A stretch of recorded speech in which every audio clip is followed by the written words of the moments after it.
Welcome back. I'm Chris Kaplis.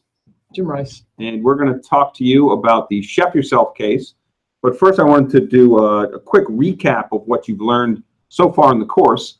And then we'll get into the discussion of the case, which is becoming more relevant, certainly in the States, the last couple months. And then we'll have a breakout. We'll ask you guys to break out into separate rooms and have a discussion yourself. And then we'll come back and discuss that and wrap it up and talk about SC3x, the follow-on course. All right. So let's talk about SC2x. SC2x is my favorite course, to be honest, because it's the keystone course. You've got 0 and 1, which are all about analytical methods and models, and then you've got 2. And that starts with models and design, but it goes quickly into not the softer side, but the more qualitative side of supply chain. So you get into a lot more realistic things. And then, as you'll see in SC3x and 4x, we expand that even further with complexity and dealing with large-scale systems. So it's kind of the bridging course in the whole curriculum. So we started off with models. We start off with facility location models, the Weber method, center of gravity, kind of basic stuff. And then from that grew into using mixed integer linear programs to do network design. And this is usually supply chain network design that you'll always touch in your career. You will touch this at least once in any company you're working with, whether you're running the design project or you're helping with it or providing input to it or discussing the results. So we spent a lot of time on network design, and there was also a way to teach you the ideas of running scenario-based analysis, where you always do a base case and then an optimized base case and then compare to that. And it's just a good approach to looking at making large-term strategic decisions and using that with models. Remember that the key takeaway from all of this is not the math. It's that models don't make decisions, people do. They're a decision support system. So always keep them in the back of your mind, because whether you work for a consultancy, a software company, or you have one of them work for you, there will always be people on the team who will think the model makes the decisions, and you have to really resist that. It's just there to support your decisions. Then we took that same framework and applied it to production planning, and you saw that mixed integer linear program that method is very robust, and it's widely used. I would say it's the most widely used analytical method in supply chains. We used it in aggregate planning, we used it within production planning, and we also showed you when it falls apart and when you might want to use heuristics instead of an optimal approach. And a lot of that depends on how much uncertainty and change that you might have, because sometimes those myopic, those really focused heuristics work better than a long-range optimization that's considering everything in the future equally. So it's just a way of weighing those. Then we went into S&OP, sales and operations planning, spent a lot of time on channel design, distribution flows, looked at that omni-channel, direct store delivery, kind of transitioning away from pure models into how they're applied. And we finished up with closed loop and reverse supply chains, kind of wrapping up the whole design of the flow, the physical flow. Then after the midterm, we shifted gears a little bit, and we started with Yossi Sheffi talking about procurement. And again, you saw both the use of that mixed integer linear program as it's being more common with optimization-based procurement, which is much more common now. We introduced you to auctions and just a general procurement approach. And then after that, we turned it over to some supply chain finance, and I'll let Jim talk about those weeks. Yeah, I was just thinking about the comment you made earlier, Chris, about the course being a bridging course. I think it's also a bridging course in the sense that it connects all the things that we do in the supply chain to the broader business. I mean, you mentioned earlier that you talked about S&OP. Well, that's connecting it with the sales and marketing folks and integrating what we do in the business. So we don't want to work as a silo. We want to be part and integrated with the business. And I would say that that's one of the core purposes of why we have the supply chain financial analysis segment in this as well. Because what we're doing in that particular, those couple of weeks of subject matter is we're trying to help you make the connection between what we do in the supply chain to the financial statements and to the leaders in the business whose primarily lexicon, their dictionary, their language is the language of business or finance. So we need to be able to take what we do in the supply chain and help people understand it. And that's why we start, for instance, in week 8, we start with understanding some of the fundamental, primary financial reports that are used in in business, and that's the income statement and the balance sheet. We carried on from there to understand what the role of accounting is, and that there's a number of different types of accounting that are used, if you will, in terms of the cost systems, that is. And then there's some fundamental principles of accounting. Now, all these really set the stage to help you be able to do the following. That is, make a very clear connection between the specific financial the transactions in the supply chain and how it impacts the income statement and the balance sheet.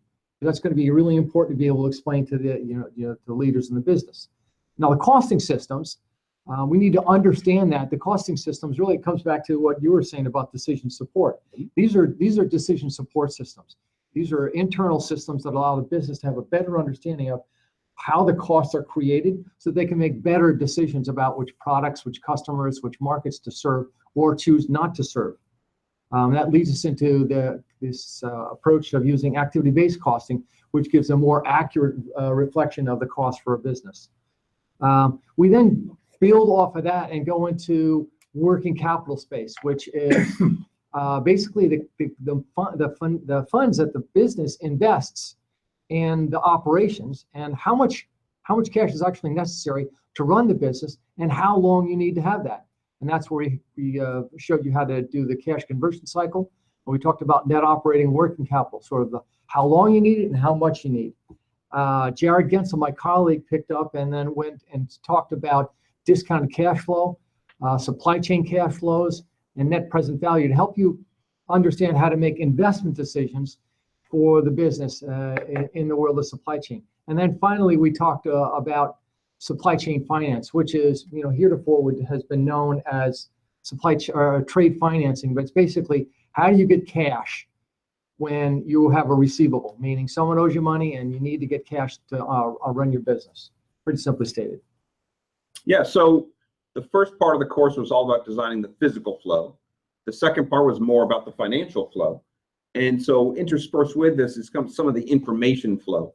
And why we wanted to introduce the financial here is because everything we've done previous to this, and to include the two courses, is kind of our own supply chain speak. I wanted to introduce you to the language of the CFO. And that's really what Jim and Jared were able to do.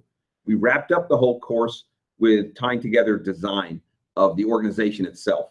And this is something that every supply chain has, and every company goes through this pendulum. Do I centralize? Do I decentralize? And supply chain is one of those things, whether it's pieces or the whole thing, that kind of goes back and forth like a yo-yo. I know just as many companies where the supply chain is decentralized out in all the separate business units as it is a centralized function.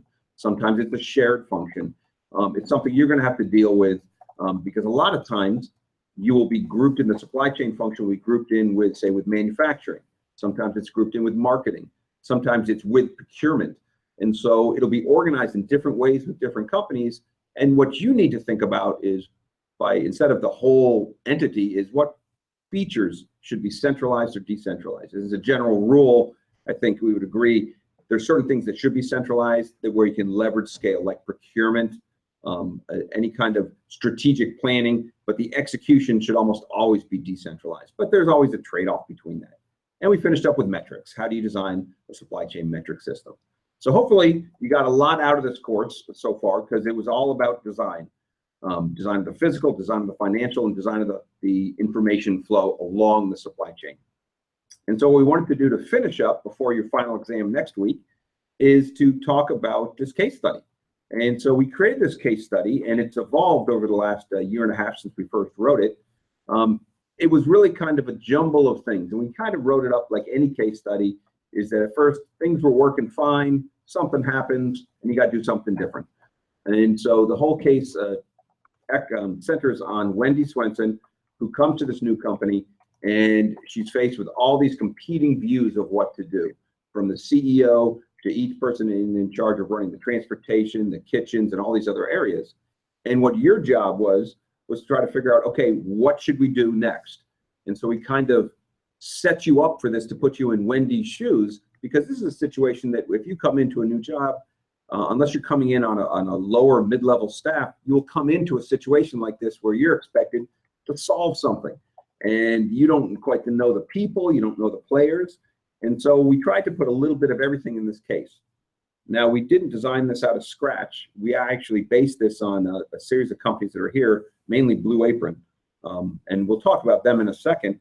But let me just summarize. We asked you guys a couple polling questions. I just wanted to talk about those. We first asked you, we gave you a short list of initiatives to give. And what should Wendy do first? And the ones that we listed in rank order, one was to establish a meal design process with sourcing, kitchen, marketing, and other functions. Because as you remember, it was kind of done haphazard. The person in the kitchen was kind of doing whatever she wanted. And then everyone else was expected to source that. So there was no real synchronization. You guys put that as the #1 thing to focus on. Interestingly, we've done this case 2 other times. That has never cracked the top 4 previously. That was always one of the lower ones. So it's really interesting that you guys thought that was one of the interesting things. In fact, the first time we ran it, it was the lowest ranking priority. So it's really interesting how that's changed. And so I'd love for you guys to talk during the break a little bit about how you came up with that. The next was the sales and operations plan, your S&OP process. That's typically the #1. And that's something to set up. But it raises a question, though, Jim, because you've had this before. Some things are easy to do short term. Other things take a long term. So in your experience, thinking about S&OP, is that an easy thing to do up front, or is that like a longer term thing that takes longer to put together? What do you think? I think it's a midterm, and that's not to not make a decision, but it's what it has to do is you have to set up very specific processes between all the different parties, and you have to come to agreements. This is not, the S&OP is about agreeing, coming to consensus. And so if there's one party that says, we're going to go make S&OP happen, well, he or she might be a bully to the others and really not be able to create the consensus. So I think that there's sometimes necessary for relationship development, process development. It's not a really long-term one. You have to wait 3 years to build a semiconductor fab, for instance. But it's not something that I think you would have set up in a month's time or a weekend. So it's a little bit of time. So probably near to midterm is my assessment. Because we had some, Larry Lapidi, when he was here at the center, he had a bunch of S&OP work. I'm trying to think, because there's 2 sides to it. There's sales and marketing side and the ops side. It seems to me that it's usually the ops side that's asking for it. Have you gotten a different perception? When we go to companies, I'm trying to think who is asking for this, because usually, in my impression, I don't have as much exposure as you do, that the ops guys feel the pain. The marketing guys are always aspiring, but they have to deliver, so they're crying uncle before the marketing guys. Or do you have a different perception? No, I think that's consistent with my understanding, and that makes complete sense, because the marketing and sales folks were charged with building the business, and they're going to do that to the best of their capabilities using whatever possibilities that may exist. And that might mean, hey, we're going to introduce a new product, or we're going to do this, that, and the other thing, without really coordinating upstream. Right. So it's hidden costs. Those hidden costs aren't reflected. Yeah. Oh yeah, completely. And so they may make a commitment that the folks in operations can't support. And the S&OP process really brings everybody together so that operations can support those initiatives that sales and marketing really want to pursue. What's really interesting, so yes, we talk about S&OP and SC2x. and SC3x, we talk about complexity, because what you just described, Jim, is that hidden complexity that the marketing guys don't always see, the sales guys, because they say, let's do another SKU extension.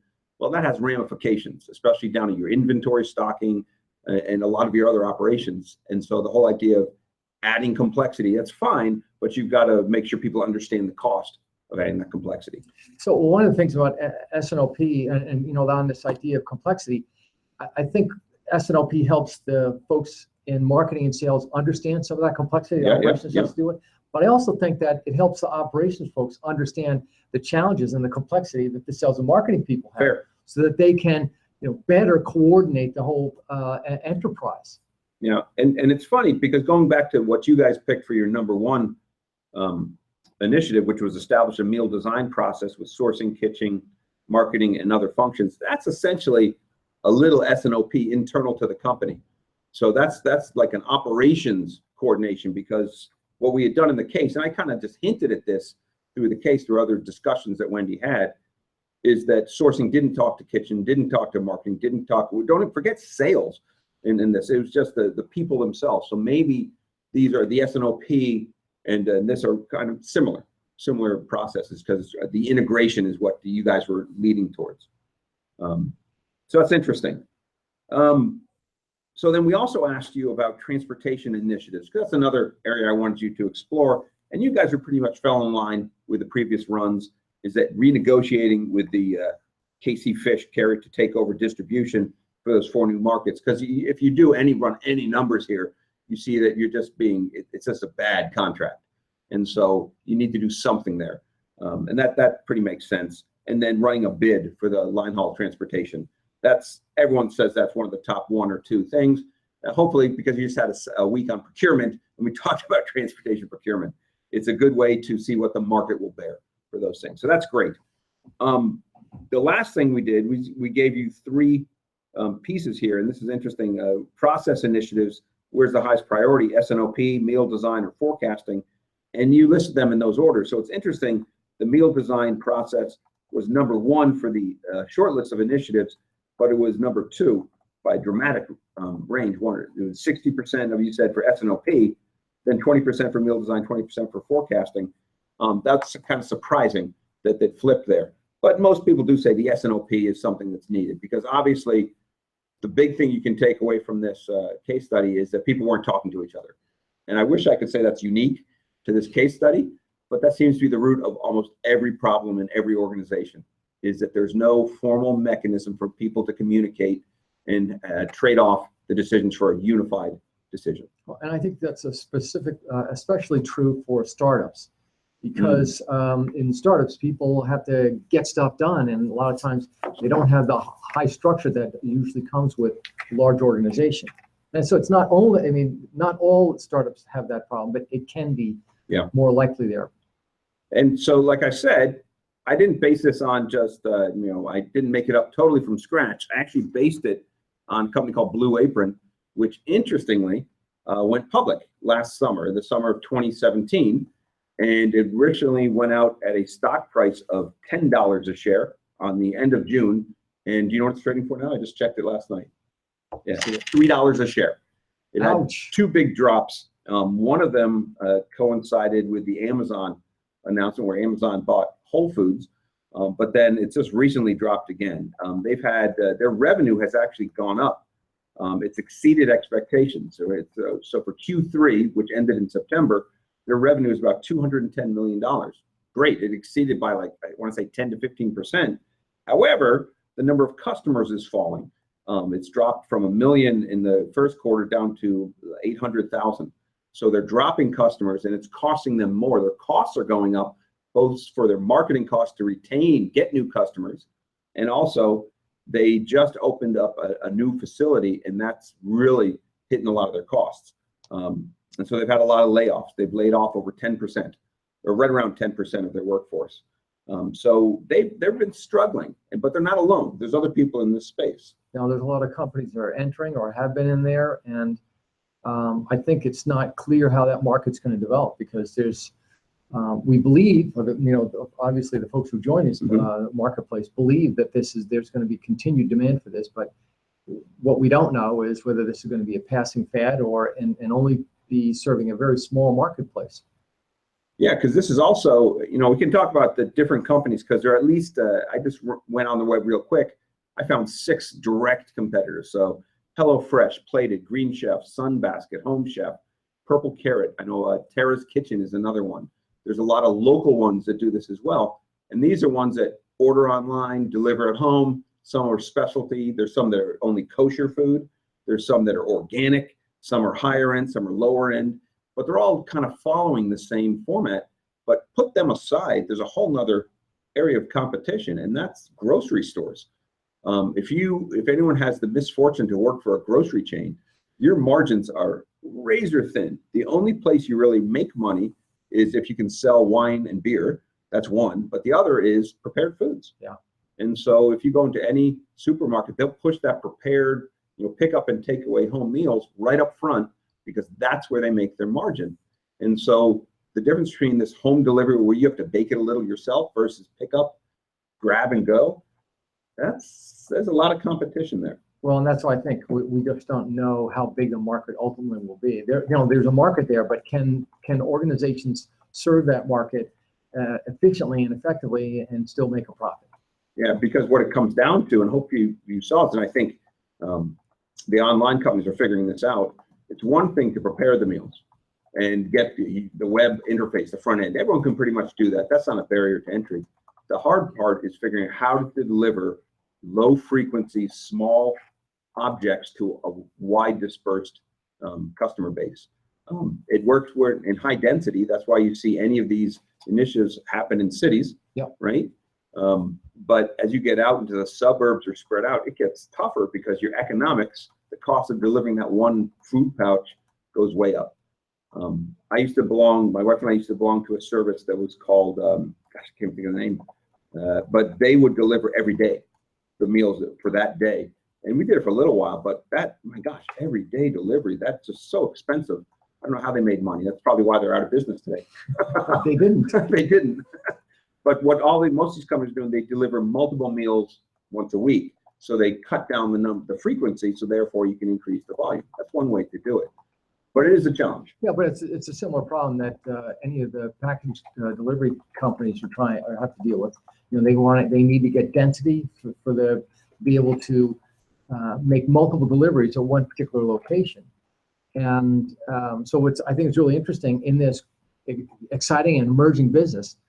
The success will largely come down to the supply chain and logistics aspect of it, which is what you all are going to be doing. You're going to be the ones who are going to make or break these companies. Yeah, it's the same thing that in the United States, there's a great war going on between the traditional retailers, Walmart moving into the e-commerce space, and Amazon, the classic e-commerce, the original e-commerce giant, going into the retail bricks and mortar space. So they're kind of stepping into each other, and everyone is stumbling over the same challenge: is how do I deliver small packages to a wide set of customers? So that the tyranny of the last mile is the thing that's killing them.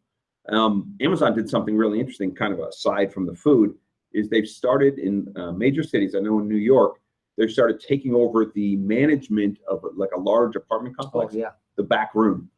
This is, if anyone lives in a building where you have a concierge, you know, the UPS guy used to come and drop 6 packages off, and the concierge would deliver them about the day. Well, over the last 5 years, those 6 packages are now like 60 packages, and they keep coming in.